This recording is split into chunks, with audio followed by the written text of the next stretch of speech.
അങ്ങനെ 50 ദിവസം കഴിഞ്ഞപ്പോൾ മോഹൻലാലും ശരിക്കും പറഞ്ഞാൽ ഈ ബിഗ് ബോസ് വീട്ടിനകത്തുള്ള എല്ലാവരെയും പോലെ തന്നെ സ്ട്രാറ്റജീസ് എടുക്കുന്ന ഗെയിം എടുക്കുന്നതായിട്ടൊക്കെ നമുക്ക് തോന്നിയിട്ടുണ്ട്. കാരണം ഇന്നലത്തെ ദിവസം ശരിക്കും ആ ഒരു പ്രൊമോ വീഡിയോയ്ക്ക് ഒരു ഹുക്ക് കൊടുക്കാൻ വേണ്ടിയിട്ട് കാണിച്ചതോ അല്ലെങ്കിൽ ആ എവിക്ഷനിൽ ഒരു ഡ്രാമ ക്രിയേറ്റ് ചെയ്യാൻ വേണ്ടിയിട്ട് കാണിച്ചതോ ആണ്.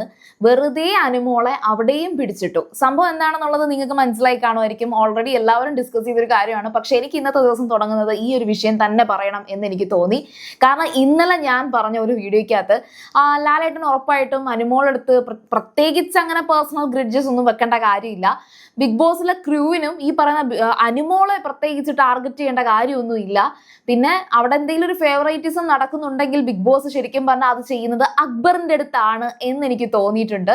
ബിക്കോസ് അക്ബർ എന്ന് പറയുന്നത് ഈ പറയുന്ന ഏഷ്യാനെറ്റ് ഫാമിലിയിലെ തന്നെ ഒരു അംഗമാണ്.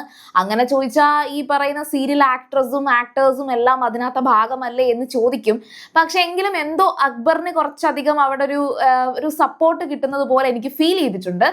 വഴക്കൊക്കെ പറയുന്നുണ്ട് ബിഗ് ബോസ്. ഈ പറഞ്ഞ അക്ബറിനെയും ഷാനവാസിനെയൊക്കെ എല്ലാ കാര്യങ്ങളിനകത്തും വഴക്ക് പറയേണ്ടടുത്ത് വഴക്ക് പറയുന്നുണ്ട്. ലാലേട്ടനും അത്തരത്തിലൊക്കെ ചെയ്യുന്നുണ്ട്.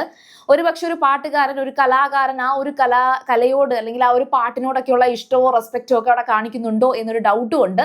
പക്ഷെ അനുമോളോട് ഒരു നെഗറ്റീവ് കാണിക്കേണ്ട കാര്യമില്ല എന്ന് തന്നെയാണ് ഇപ്പോഴും എനിക്ക് തോന്നുന്നത്. എങ്കിലും ആ ഒരു ആദില സേവ് ആയ സമയത്ത് നൂറയും അനുമോളും കൂടെ ആദിലയുടെ ആ ഒരു സന്തോഷം കൊണ്ട് പുറത്തോട്ട് വന്നപ്പോൾ അത് പുറത്തോട്ട് വരാൻ നിങ്ങളുടെ ആര് പറഞ്ഞു എന്ന് പറഞ്ഞിട്ട് അത് സത്യത്തിൽ ലാലേട്ടൻ നോട്ടീസ് ചെയ്തൊരു കാര്യമൊന്നും അല്ല. ലാലേട്ടനോട് ലാലേട്ടൻ അവിടെ നിൽക്കുമ്പോഴും ഈ ചെവിയിൽ ഒരു മൈക്രോഫോൺ സംഭവം എന്തോ വെച്ചിട്ടുണ്ട്. അത് വെച്ചിട്ട് ഇവർ കേട്ടാണ് ലാലേട്ടൻ ഇത് സംസാരിക്കുകയൊക്കെ ചെയ്യുന്നത്.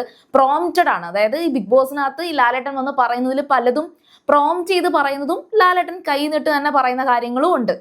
അപ്പോൾ ആ ഒരു ആദിലയുടെ ഒരു മൊമെന്റ് വന്ന സമയത്ത് ഉറപ്പായിട്ടും ആദില അവിടെ സേവ് ആവുമ്പോൾ, അതുകൊണ്ട് തന്നെയാണ് ആദില അവിടെ സേവ് ആവുമ്പോൾ നൂറ വരും, അനുമോള് വരും എന്നുള്ളത് കൊണ്ട് തന്നെയാണ് അവിടെ പെട്ടെന്ന് ആ ഒരു അനുമോൾ നൂറ നിങ്ങൾക്ക് എന്താണ് കുഴപ്പം എന്ന് ചോദിച്ച് പെട്ടെന്ന് ട്രിഗറായി. തൊട്ടടുത്ത നിമിഷം ഈ പറയുന്ന റെനയും ലക്ഷ്മിയും മാത്രമേ എവിക്റ്റ് ആകാൻ വേണ്ടി അവിടെ ഉണ്ടായിരുന്നുള്ളൂ. അപ്പോൾ അക്ബറിനെ വിടുന്നു.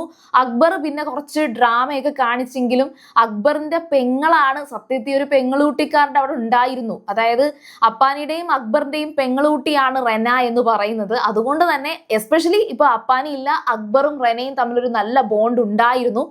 അപ്പോൾ ആ ഒരു ബോണ്ട് ഉണ്ടായത് കൊണ്ട് തന്നെ അക്ബറിനെ ആ അടുത്തത് പറഞ്ഞു വിടുന്നു. അത് ബിഗ് ബോസ് തന്നെ പറഞ്ഞു വിടുന്നു. ലാലേട്ടൻ പിണങ്ങി പോകുന്നു. പിന്നെ ലാലേട്ടൻ ഈ പറയുന്ന റെനയെ അവിടെ എന്തായാലും സ്വീകരിക്കാൻ ബിഗ് ബോസിന്റെ ആ ഒരു വേദിയിൽ അവിടെ ഉണ്ടായിരുന്നല്ലോ. പക്ഷെ പിന്നെ ആ ഹൗസിലുള്ള ആരെടുത്തും ലാലേട്ടൻ സംസാരിക്കുന്നില്ല, പോകുന്നു. ഇതായിരുന്നു ഇന്നലെ കണ്ട ഒരു ഡ്രാമ എന്ന് പറയുന്നത്. ശരിക്കും അത് ലാലേട്ടൻ കാണിച്ച ഒരു ഡ്രാമയാണ്. ഇതൊക്കെ ലാലേട്ടൻ ആ ഒരു സ്ട്രാറ്റജിയും ഡ്രാമയൊക്കെ കാണിക്കാമെങ്കിൽ അനുമോള് കാണിക്കുന്നതോ അല്ലെങ്കിൽ അനുമോള് ഡ്രാമ കാണിച്ചു എന്ന് പറയുന്ന അല്ലെങ്കിൽ ആ ഒരു ആരോപണമോ സത്യമോ എന്തോ ആയിക്കോട്ടെ അതിലൊരു തെറ്റുമില്ല എന്നാണ് എനിക്ക് തോന്നിയത്. അപ്പോൾ ഈ ഒരു കാര്യം എനിക്ക് അങ്ങനെയാണ് അഡ്രസ്സ് ചെയ്യാൻ തോന്നുന്നത്. അത് മോശമായി പോയി എന്നൊരു അഭിപ്രായം എനിക്കില്ല. ഞാൻ മോശമായി പോയി എന്നല്ല പറയുന്നത്. പകരം അത് ലാലേട്ടൻ കാണിച്ചത് വെറുതെ ഒരു തമാശ കാണിച്ചതാണ്. ഈ ഒരു ബിഗ് ബോസിന്റെ ആ ഒരു സംഭവം കഴിഞ്ഞതിന് ശേഷം ആദിലയെടുത്തും നൂറയെടുത്തും അനുമോളെടുത്തും ഒക്കെ ഷാനവാസ് ഒക്കെ വന്ന് സംസാരിക്കുന്നുണ്ട്.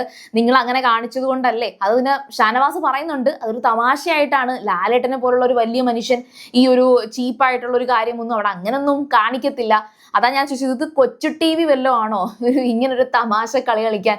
സത്യത്തിൽ അതൊരു കൊച്ചു ടി വി അല്ല എന്ന് അതാണ് ഞാൻ തമ്പിൽ അങ്ങനെ തന്നെ കൊടുത്തത്. അപ്പോൾ ഏതായാലും ശരി, അതൊരു ഫണ്ണായിട്ട് എടുക്കുക. ഞാൻ എഗെയിൻ റിപ്പീറ്റ് ചെയ്യുന്നു, ലാലേട്ടനെ അനുമോളോട് പ്രത്യേകിച്ച് പേഴ്സണലി ഒരു ദേഷ്യവും ഇല്ല.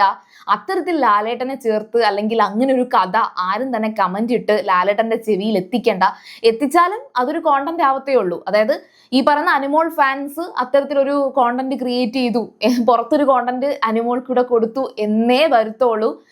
അനുമോൾ നന്നായിട്ട് പെർഫോം ചെയ്യുന്നുണ്ട്. ഇനിയും അങ്ങനെ തന്നെ തുടർന്നാൽ നന്നായിട്ട് തന്നെ ഗെയിം കളിച്ച് അനുമോൾക്ക് ടോപ്പിൽ എത്താൻ സാധിക്കും. ടോപ്പ് 5 എന്തായാലും അനുമോൾ ഉണ്ടായിരിക്കും. പിന്നെ പ്ലാച്ചിയുടെ കാര്യം, ഈ പറയുന്ന ഇന്നലത്തെ എപ്പിസോഡിന് ശേഷം ആ ഒരു ലൈവ് നടന്ന സമയത്ത് ലൈവിൽ പറയുന്നുണ്ട്. അതായത് പ്ലാച്ചി ഇനി തന്റെ കയ്യിൽ വേണം എന്ന് നിർബന്ധമില്ല, രാത്രി എടുക്കുന്നു, താൻ തന്റെ കൂടെ കിടത്തി ഉറക്കുന്നു, തിരിച്ച് രാവിലെ ആകുമ്പോഴത്തേക്കും കബോർഡിൽ തിരിച്ചു വെക്കും. കാരണം പ്ലാച്ചി ഇല്ലാത്ത ദിവസവും എനിക്ക് നന്നായിട്ട് തന്നെ ഗെയിം കളിക്കാൻ പറ്റി.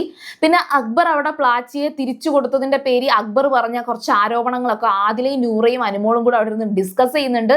വേറൊന്നുമല്ല, ഈ പറഞ്ഞ കണക്ക് ഗെയിം മോശമാകുന്ന ഒരാളെ, ഈ പറയുന്ന ഇമോഷണലി ഇത്രയും വീക്ക് ആയിട്ടുള്ള ഒരാൾക്ക് ആ പ്ലാച്ചി വേണം, അതുകൊണ്ട് തന്നെയാണ് കൊടുത്തത്. അതൊരു നെഗറ്റീവായിട്ട് അവിടെ ആരൊക്കെയോ പറഞ്ഞിട്ടുണ്ട്. എസ്പെഷ്യലി അക്ബർ അത് ചൂണ്ടിക്കാണിച്ചിട്ടുണ്ട് എന്നൊരു രീതിയിൽ സംസാരം ഉണ്ടായിട്ടുണ്ട്.